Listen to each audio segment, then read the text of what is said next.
എൻ്റെ പേര് ജെസ്സി. തൃശ്ശൂർ ജില്ലയിലെ ചീറ്റിശ്ശേരി ഇടവകയിൽ നിന്ന് വരുന്നു. ഞാൻ 2021 നവംബർ 2-ാം തീയതിയാണ് ഉടമ്പടി എടുത്തത്. ഈ അൾത്താരയിൽ 3-ാമത്തെ പ്രാവശ്യമാണ് ഞാൻ സാക്ഷ്യം പറയുന്നത്. ഞാൻ ഉടമ്പടി പുതുക്കിയപ്പോൾ ഒരു നിയോഗം വെച്ചായിരുന്നു. എനിക്ക് ഗൾഫിലേക്ക് പോകണം, ഒരു ബേബിയെ നോക്കാനായിട്ട് കിട്ടണമെന്ന് ഞാൻ മാതാവിനോട് പ്രാർത്ഥിച്ചായിരുന്നു. ആ നിയോഗം എനിക്ക് ഒരാഴ്ചയാകുമ്പോഴേക്കും സാധിച്ചു. എൻ്റെ വീട് ജപ്തി നോട്ടീസ് വന്ന് 9 ലക്ഷം രൂപ കടമായിട്ടാണ് ഞാൻ പോയത്. ഞാനപ്പോൾ അച്ഛൻ്റെ ചൊവ്വാഴ്ചത്തെ ധ്യാനം എല്ലാം പ്രാർത്ഥനയും ഞാൻ കൂടാറുണ്ട്. അതിൻ്റെ ഫലമായി എൻ്റെ മകൻ്റെ കമ്പനിയിലെ മുതലാളി ആ പൈസ അടയ്ക്കാമെന്ന് പറഞ്ഞു, 9 ലക്ഷം.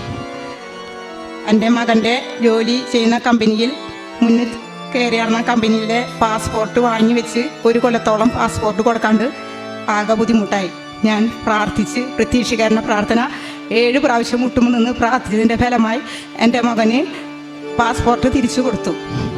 പിന്നെ എൻ്റെ ഹസ്ബൻഡിന് തൊണ്ടയിൽ 3 വർഷമായി മുഴയുണ്ടായിരുന്നത്.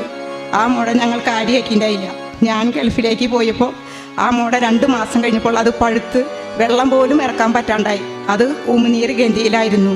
അപ്പോൾ 3 ഡോക്ടറെ കാട്ടിയപ്പോൾ അവർ പറഞ്ഞു ക്യാൻസർ രോഗമാണ്, ഓപ്പറേഷൻ വേണമെന്ന്. ഓപ്പറേഷൻ ചെയ്യാൻ പോലും ഞങ്ങൾക്ക് 1 രൂപയ്ക്ക് വഴിയില്ല. അങ്ങനത്തെ അവസ്ഥയിൽ ഞാനപ്പോൾ കാശിലും വെച്ച് മുട്ടുകുത്തി നിന്ന് പ്രാർത്ഥിച്ചു. ജോസഫ് അച്ഛൻ്റെ രോഗശാന്തി പ്രാർത്ഥനയെ അച്ഛൻ വിളിച്ചു പറഞ്ഞു, തോമസ് എന്ന മകനെ മാതാവ് തൊട്ട് മുഴ സൗഖ്യമാക്കിയിരിക്കുന്നു. അനേകായിരം ഞങ്ങൾക്ക് വേണ്ട അനുഗ്രഹങ്ങൾ തന്ന മാതാവിന് എനിക്കൊരു കിഡ്നിക്ക് പഴുപ്പായിരുന്നു. അപ്പോൾ ജോലി ചെയ്യാനൊന്നും പറ്റില്ല. ഞാനൊരു കമ്പനിയിൽ നാട്ടിൽ ജോലി ചെയ്തായിരുന്നു. എനിക്ക് പറ്റുന്നതുണ്ടായില്ല. അപ്പോഴാണ് ഞാൻ ഗൾഫിലേക്ക് പോയത്. ആ കാശ് വെച്ച് പ്രാർത്ഥിച്ചതിൻ്റെ ഫലമായി തൈലവും പറ്റി പ്രാർത്ഥിച്ചു. ഞാൻ മുട്ടുകുത്തി നിന്ന് ആ പ്രാർത്ഥിച്ചതിൻ്റെ ഫലമായി എൻ്റെ ഒരു കിഡ്നിയിലെ പഴുപ്പ് മാറി കിട്ടി. എനിക്കപ്പോൾ കമ്പനിയിൽ ജോലി ചെയ്തായിരുന്നു. 1 കൊല്ലം ആയി ഞാൻ റിസൈൻ ചെയ്തിട്ട്. അവർ 1 ലക്ഷം രൂപ തരാനുണ്ടായി.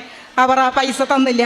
ഞാൻ ഡേറ്റ് ഇട്ട് പ്രാർത്ഥിച്ചു, അമ്മ മാതാവേ, കൃപാസനം സഞ്ചാരി മാതാവേ, അമ്മയുടെ 7-ാം തീയതി എന്ന് പറഞ്ഞ ദിവസം ഉണ്ടെങ്കിൽ എനിക്ക് ഈ പൈസ വാങ്ങി തരണം. ഞങ്ങൾ അങ്ങനത്തെ അവസ്ഥയിലാണ് ജീവിക്കുന്നത്.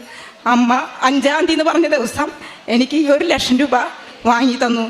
അമ്മയ്ക്കും ത്രികുമാരനും കോടാനുകോടി നന്ദി. കാരുണ്യ പ്രവർത്തനങ്ങൾ ചെറുതായ രീതിയിലൊക്കെ ചെയ്യാറുണ്ട്.